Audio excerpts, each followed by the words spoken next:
नमस्कार, बहुत स्वागत है आपका। मैं हूं आपके साथ राधिका चौधरी और आप देख रहे हैं खबर क्या है। खबर क्या में आज हम आपको वो तमाम खबरों का यहां पर जिक्र करेंगे जो जरूरी काम होता है जब भी चलाते हैं। महंगाई बढ़ती जा रही है। ग्राहक जब भी सामान लेने आता है उसको अगली बार रेट उससे तेज़ ही मिलता है, जिससे उसका सारा बजट हिला पड़ा है। व्यापारी लोग परेशान हैं, व्यापारी सारा वर्ग परेशान है, क्योंकि व्यापारी की दुकानें 2 महीने से बंद है। पिछले 4 महीने बंद रही, लॉकडाउन के अंदर बंद रही। उनको सैलरी देने के लिए उनके पास पैसे नहीं है। व्यापार उसका बिल्कुल नहीं हो रहा है। सरकार को ध्यान देना चाहिए व्यापारियों की तरफ, जिससे सरकार व्यापारी भी कुछ ना कुछ अपना काम कर सके। जो बजट पहले जिसका था उससे कम बजट में अपना गुजारा कर रहा है। अगर हालात ऐसी रहे तो उसको और ज़्यादा परेशानी हो जाएगी। गैस सिलेंडर है वो महंगा होता जा रहा है, पेट्रोल डीजल है वो सब महंगे होते जा रहे हैं। तो सभी चीज़ों की तरफ सरकार को ध्यान देना चाहिए। इस टाइम थोड़ा राहत देना चाहिए व्यापारी वर्ग को खास। कुछ चीज़ों में तो ज़रूरत से ज़्यादा तेज़ी है, जैसे छोला, चना, चने की दाल, हरड़, जो कस्टमर के लिए बहुत ज़्यादा हानिकारक है। रसोई के खर्चे बढ़ गए हैं, किचन के खर्चे बढ़ गए हैं और आम कस्टमर को, जो मिडिल क्लास आदमी है, ये नीचे थर्ड क्लास आदमी, नीचे का वाला इस तरह का आदमी है, उसको बड़ी दिक्कतें हैं। आने वाले टाइम में अगर इसके रेट डाउन नहीं हुए तो हमारे व्यापार को बहुत बड़ी दिक्कत आई। जिस तरीके से सरकार ने महंगाई बढ़ाई है उस तरीके से तो आम आदमी जो है वो मर गया। बिल्कुल रईसों के लिए कोई दिक्कत नहीं है, गरीब के लिए कोई दिक्कत नहीं है, लेकिन जितने मीडियम परिवार वाले वो खाने से, काम धंधे से, हर चीज़ में उनके लिए कंपनी सरकार कभी कोई नहीं सोच रही है। और जिस तरीके से महंगाई बढ़ रही है, आने वाले टाइम में ऐसा लगता है कि सारी की सारी ये सरकार अपने काम में विफल है बिल्कुल। तो सुना आपने आम जनता क्या कुछ कह रही है। उनके लिए अब ऐसा लग रहा मानो न्यू नॉर्मल जैसा हो रहा है। आम जनता महंगाई की दुकानें या कहे उनका किचन चौपट होते हुए जा रहा है, लेकिन महंगाई आसमान को छूते हुए कम नहीं हो रही है। हैदर अली भी हमारे साथ जुड़ गए, नोएडा से हमारे संवाददाता। हैदर अली, जानकारी दीजिएगा महंगाई को लेकर। अगर यहाँ पर जिक्र करें, एक वक्त ऐसा था 2012 का यहाँ पर जिक्र करें, महंगाई को लेकर भारत बंद हो जाता था और आज महंगाई सबसे ज्यादा है, लेकिन इस पर चुप्पी। बिल्कुल राधिका, आप देखें जिस तरह से लगातार महंगाई बढ़ती जा रही है, चाहे वो पेट्रोल डीजल की बात करें, फिर तमाम किचन की चीजें हैं जिसमें दाल चावल गैस से लेकर अब बची थी सब्जी।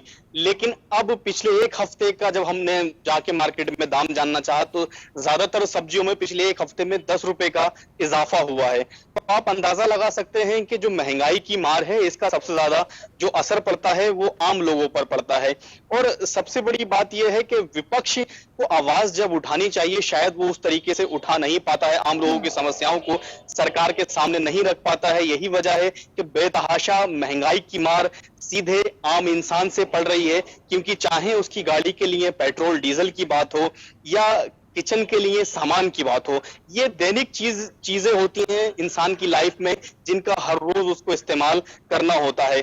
तो जब यही चीजें महंगी हो जाएंगी तो सीधा असर आम आदमी पर। दूसरी तरफ राधिका, बात यह है कोरोना की वजह से आपने देखा किस तरह से अर्थव्यवस्था से लेकर सारी चीजें चरमराई हुई हैं। रोजगार लोगों के पास नहीं है, लोगों की नौकरी चली गई है, तमाम लोग बेरोजगार बैठे हैं। जिन लोगों का रोजगार चल रहा है उनका काम धंधा बंद पड़ा है, कस्टमर नहीं है।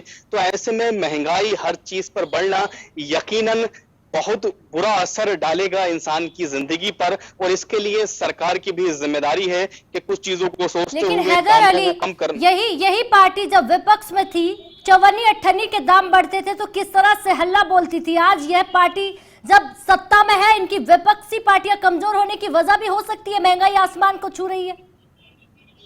बिल्कुल राधिका, आपने सही कहा। जब बीजेपी विपक्ष में बैठती थी तो बीजेपी जोरदार तरीके से आवाज उठाती थी, लेकिन इसमें कमी आज भी विपक्ष की है, क्योंकि बतौर विपक्ष कांग्रेस लीड करती है। तो कांग्रेस की ये जिम्मेदारी है आम इंसान की आवाज बनकर सड़कों पर उतरें, और शायद यही वजह है विपक्ष का कमजोर होना, सरकार पर असर नहीं पड़ता।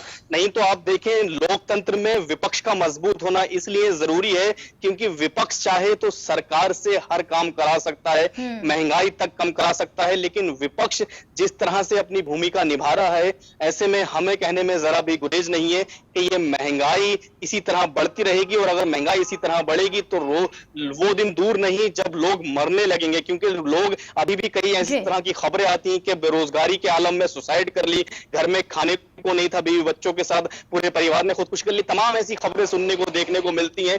तो इससे बुरा और क्या हो सकता है देश के लिए? भले ही आप अनाज फ्री बांटने की बात करते हो, राशन फ्री देने की बात करते हो, लेकिन उससे परिवार नहीं चलता है साहब। परिवार चलाने के लिए इंसान को पैसा भी कमाना है, और पैसा कमाने के लिए उसको रोजगार चाहिए। सबसे पहले जिम्मेदारी सरकार की यहाँ यह है रोजगार मुहैया करा, क्योंकि तमाम आंकड़े ऐसे बताते हैं कि अच्छे खासी ऐसे लोगों की तादाद है जिनकी लॉकडाउन के दौरान ही नौकरी गई है, और हम आज तक कोई ऐसा रोड मैप तैयार नहीं कर पाए कि लोगों को रोजगार मुहैया करा सके। डेली वेजेज वालों का हाल हैदर, मैं फिर आऊंगी आपके पास। हमारे संवाददाता बुलंदशहर से जुड़े हुए परविंद्र लोधी, जवाब दीजिएगा। एक तरफ महंगाई, दूसरी तरफ कोरोना की मार, और विपक्ष है कमजोर, तो जनता टकटकी लगाकर किस ओर देखे? इस महंगाई में करे तो करे क्या? महंगाई ने कमर तोड़ दी है, तो उससे कहीं ना कहीं लोगों के सामने आप बहुत बेरोजगारी और जो लोगों के सामने मुसीबतों का जो है अंबार वो बिल्कुल टूट पड़ा है।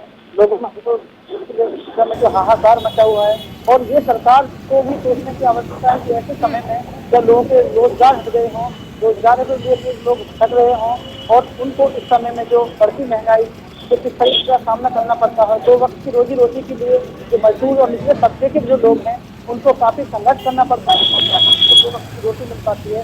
हालांकि अभी भी ऐसे बहुत सारे परिवार हैं जिनको 2 वक्त की रोटी तमाम जो है प्रयास कर रहे हैं, लेकिन इसके बावजूद भी उनको 2 वक्त की रोटी नहीं मिल पा रही है। तो महंगाई का आलम ये है राधिका, तो इसको सरकार और जो प्रशासन है उसको गंभीरता से सोचना पड़ेगा, तभी जो इस निचले तबके के लोग हैं उनको राहत मिल पाएगी। जी राधिका जी, बहुत बहुत शुक्रिया हमारे साथ जुड़ने के लिए, तमाम खबरों की जानकारी देने के लिए परविंद्र। लेकिन संवाददाता विभू गुप्ता भी हमारे साथ जुड़े हुए, उनसे भी जानकारी लेंगे। विभू गुप्ता, आपको याद है कि 2017 से अगर यहाँ पर जिक्र 2019 तक करें तो महंगाई काफी हद तक काबू में थी, और आज महंगाई आसमान को छू रही है। ऐसे में आम जनता के लिए सरकार को क्या कुछ करना चाहिए? विभू गुप्ता। बिल्कुल राधिका सही कह रही हैं आप। जब 2017 से 19 के बीच महंगाई इतनी नहीं हो रही थी, सभी चीजें कंट्रोल में थी, लेकिन अब पिछले हम 1 साल से देख रहे हैं लगातार पेट्रोल डीजल के दाम हो या सब्जियों के या कच्चे अनाज के लगातार बढ़ते जा रहे हैं। जब भी किसी गृहिणी से या किसी व्यक्ति से हमारी बातचीत होती है तो उनका साफ तौर पर सिर्फ यही कहना रहता है कि किसी चीज के दाम कम ना हो, लेकिन खान पान की चीजों के और पेट्रोल डीजल के दाम इतनी तेजी से उछाल ना मारे कि उनकी जिंदगी अस्त व्यस्त हो जाए। कोरोना महामारी ने उनकी जिंदगी अस्त व्यस्त कर दी, और अब बढ़ते दाम में उनकी जिंदगी अस्त व्यस्त कर रही हैं। इस वजह से वो सरकार से लगातार उम्मीद लगाए बैठे हैं। पिछला बजट जो पेश हुआ उससे भी काफी उम्मीद थी, लेकिन उन्हें उसमें कोई राहत नजर नहीं आई। लेकिन अब दोबारा से लोग उम्मीद कर रहे हैं कि कोरोना महामारी के बाद सरकार उनके लिए कुछ सोचे। जो दाम लगातार बढ़ रहे हैं उन दामों में थोड़ी कटौती आए, ताकि उनकी जिंदगी पटरी पर आ सके, जो उतरी हुई जिंदगी है वो पटरी पर आ सके। बिल्कुल, जिंदगी पटरी पर आ सके, ये बड़ा सवाल है। विभू गुप्ता, बहुत बहुत शुक्रिया तमाम जानकारी देने के लिए। संवाददाता नोएडा से हमारे साथ हैदर अली लगातार बने हुए। हैदर अली, खाद्य अगर यहाँ पर सामग्री की बात करें, आसमान को इनके दाम छू रहे हैं, और ऐसे में महिलाओं के लिए सबसे बड़ी मार हो जाती है। कम पैसों में बजट चलाना है, और बजट पूरा घर का हिला हुआ है, या तक कहे देश का बजट भी हिला हुआ है। ऐसे में अब करे तो करे क्या? आखिर यहाँ पर यह सवाल है कि पेट्रोल डीजल के दाम आसमान को छू रहे, इस वजह से तमाम चीजें हैं वो चरमरा गई है। बिल्कुल राधिका, आप देखें अगर पेट्रोल डीजल का ही हम जिक्र करें तो पेट्रोल डीजल पे 32 रुपए 80 पैसे तो केंद्र सरकार एक्साइज ड्यूटी लगाती है। इसके अलावा उसके बाद जब राज्य में पेट्रोल पहुंचता है तो केंद्र सरकार उस पे वेट लगाती है लगभग 20 रुपए, जिसकी वजह से कीमत 3 गुनी ज्यादा पेट्रोल डीजल की चुकानी पड़ रही है। नहीं तो अगर एक्साइज ड्यूटी और वेट हम कम कर दें तो ये हमें बहुत कम दामों में पेट्रोल और डीजल मिल सकता है। लेकिन चूंकि सरकार को अपना रेवेन्यू भरना होता है, इसलिए सरकार भी शराब और पेट्रोल डीजल से अपना रेवेन्यू कमाती है, ये बात अलग है। लेकिन दूसरी तरफ जिम्मेदारी ये भी है कि जिस तरह से आपने सही कहा कि चाहे वो देश की अर्थव्यवस्था की बात हो या किचन का सवाल हो, दोनों ही गड़बड़ाए हुए हैं। अब जिम्मेदारियां महिलाओं पर ज्यादा हैं क्योंकि उनके ऊपर किचन की जिम्मेदारी होती है। ऐसे में जो उनको खर्च मिलता है महीने का, उस रुपये में पूरे महीने को खर्च, पूरे महीना चलाना, एक अपने घर का रोटेशन घुमाना उस पैसे में आज के टाइम में थोड़ा मुश्किल वो इसलिए भी हो गया है क्योंकि आप चाहें बात सब्जी तक सीमित नहीं है। आप देखें दालें हो, खाने का तेल हो, जो खाने का तेल फूड ऑयल जिसको हम बोलते हैं, जो अब से कुछ महीनों पहले तक 150 रुपए 140 रुपए में आया करता था, उसकी कीमत आज 185 190 रुपए 200 रुपए तक हो गई है। तो आप खुद अंदाजा लगाएं 3 महीने के अंदर 60 रुपए एक प्रोडक्ट पर बढ़ते हैं।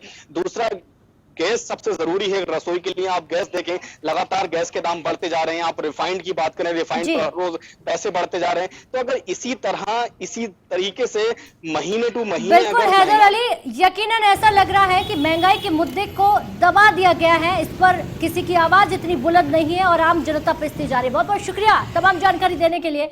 अब आपको 5 बड़ी खबरों से रूबरू करवाते हैं।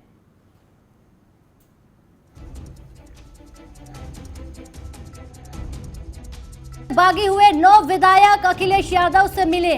राम मंदिर ट्रस्ट में भी उठे जमीन खरीद पर कई बड़े सवाल। जमीन विवाद पर बोले चंपत राय, सारे आरोप भ्रामक हैं। देश में एक्टिव केस की संख्या घटकर 9.13 लाख पहुंच चुकी है और वही साल के आखिरी में अमेरिका जा सकते हैं देश के प्रधानमंत्री पीएम मोदी। तो तमाम वो बड़ी 5 खबरें आपके सामने टीवी स्क्रीन पर है, यानी कि यूपी बसपा से बागी में 9 विधायक अखिलेश यादव से मिलने, उसी के साथ राम मंदिर को लेकर भी यहाँ पर ट्रस्ट में कई बड़े सवाल उठ रहे हैं। जमीन खरीद पर सवाल उठ रहे हैं और उनको निरस्त बता दिया गया है। तो खबर क्या में है वो बड़ी तमाम खबरें आपके सामने रखी। सबसे बड़ा मुद्दा रहा कि देश की महंगाई आसमान को छू रही और आम जनता यहां पर परेशान, एक तरफ कोरोना तो दूसरी तरफ बेरोजगारी। चलिए खबर क्या में फिलहाल इतना ही। देश और दुनिया की तमाम खबरों के लिए आप बने रहे हमारे साथ।